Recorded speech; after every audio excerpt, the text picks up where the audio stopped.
Okay guys, welcome to my channel. Today we're going to be talking about operations with car cards. I really enjoy operating my layout with the card system, so that's why I want to share it with you today. I'm going to try to explain how it works in very basic, simple terms, and how you can get started without getting lost in all kinds of details that are not really relevant when you're just beginning. So I went the easy route and got a starter pack from Micromark. It's about 35 bucks or so, and has everything you need to get started.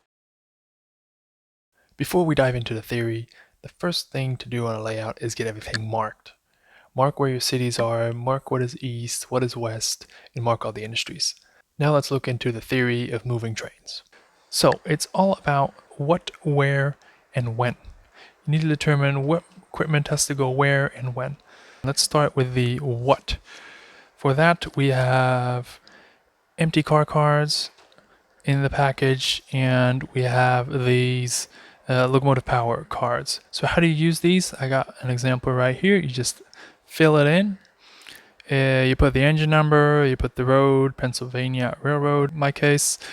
Then you get the type, that's a diesel F7, and the DCC address, which is the same as the road number. So that defines the what in terms of power.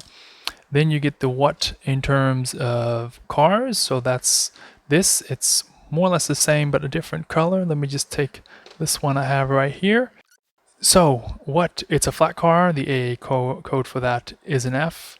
And then the railroad number is EL8063. Well, let's see if we can get that in there. So yeah, it's EL8063.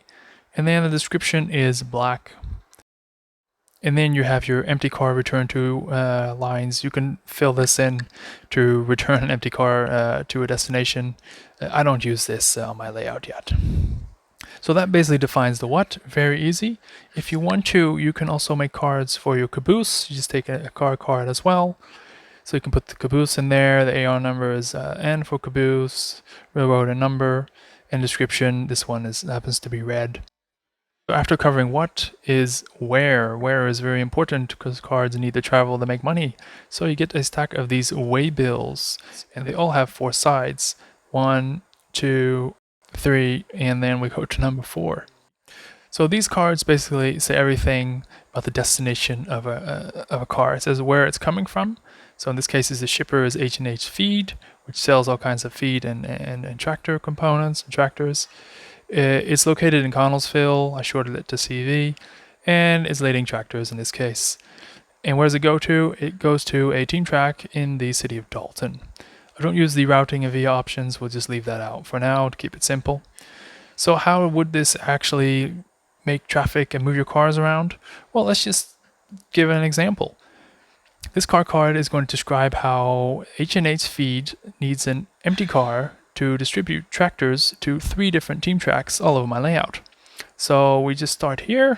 It's number 2, doesn't matter, it could be 1 by 1, 3, 4, but it's number 2.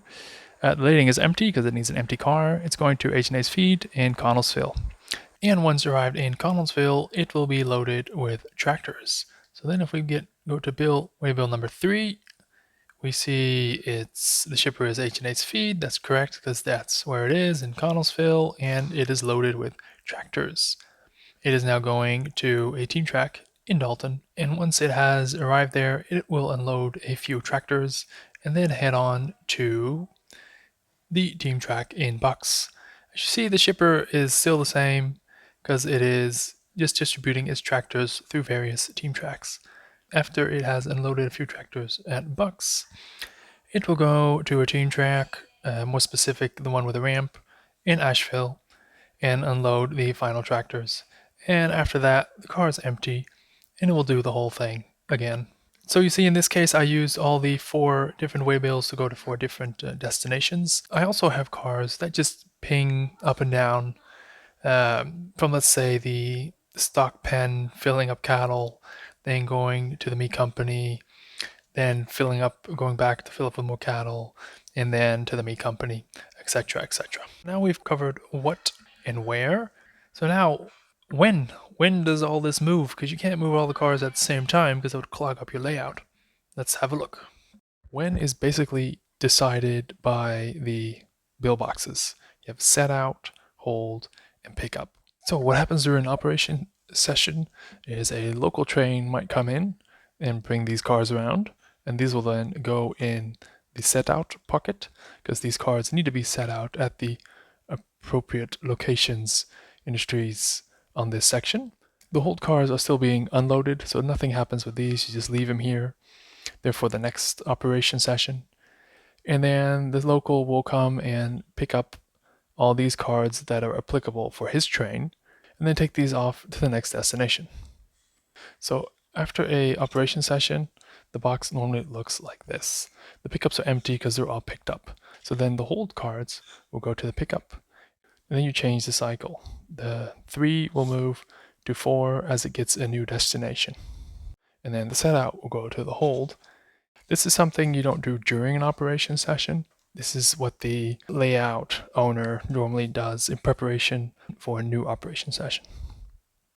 So let's have a look at an example to see what happens to a car card and the waybill during its traveling. So on day 1, it's on cycle 1, and the car is in Ashville, as you see here, and the car card is in the pick box because it needs to be picked, because the waybill says it needs to go to Connellsville. So on that day, the car will be picked, and the car card will move to the box in Connellsville, where it's going to be put in the set box. So we might be asking, how can operation session last for an hour if this is all that happens? Well, you have 50 or 100 more cars on your layout that all need some kind of action. So following this one car, yesterday it arrived. Today, on day 2, we're going to unload the car and load it with new goods. This is going to take all day. So nothing really happens on day 2. Day 3 is where it gets exciting, because the car is loaded and needs a new destination. So we actually flip the waybill to the next cycle, and there it gets a new destination. So it's set in Connellsville in the pick box because the car needs to be picked, and the destination is Asheville. So the car in that day will travel to Asheville and be set at the relevant industry. And then day 4, the whole thing just repeats itself. The car needs to be unloaded, so the car card and the waybill are put in the whole box where the car is going to be unloaded all day, and then only in day 5 shall it get a new destination and be picked again. Now time for some actual operations. Step 1 in my operation session is to do the yard work in both Asheville and Bucks.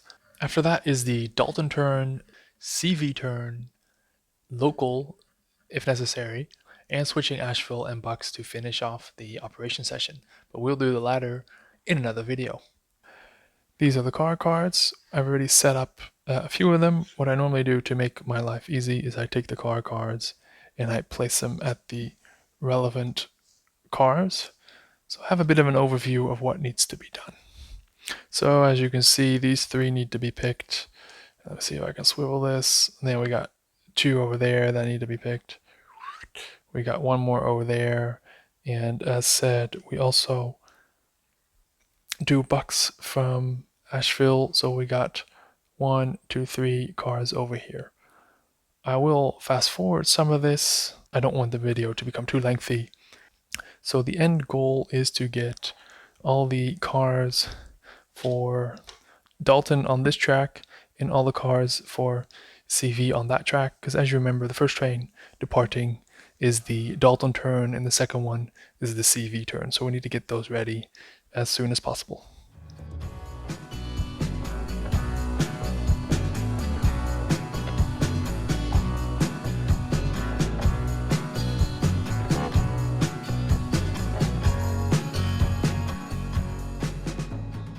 So now we have a whole string of cards that need to be picked up in Asheville. What I always do is put all the cards in the exact same order just down here. So I have a bit of an idea what needs to happen. So it's a mixed bunch. We got the gondola has to go to CV, so we'll classify that one on that track. And then the box actually has to go to that team track in Asheville, so we can just put that straight in Asheville. And then we got 1, 2, 3 in Dalton. So those will be easy. String of 3, we'll push it back in Dalton.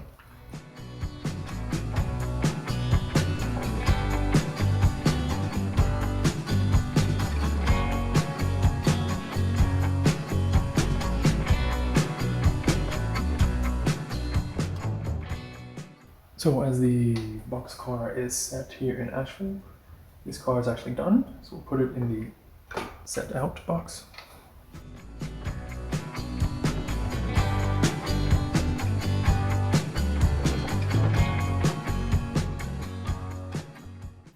Now onto bucks. That also needs to be switched because there could be cars in here for the Dalton turn or the CV turn. So let's have a look and see what needs to happen. Here we have one tank car that needs to go to Dalton. We have a hopper that also needs to go to Dalton.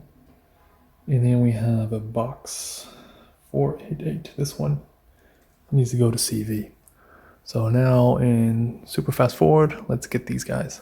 So how do you decide which cars to pick first and which cars to set out? So as a general rule of thumb, you pick all the cars first, starting with the ones that are at the very back. And then you set all the cars, starting again with the ones at the very back. If you do it like this, you'll have the least amount of moves to switch everything.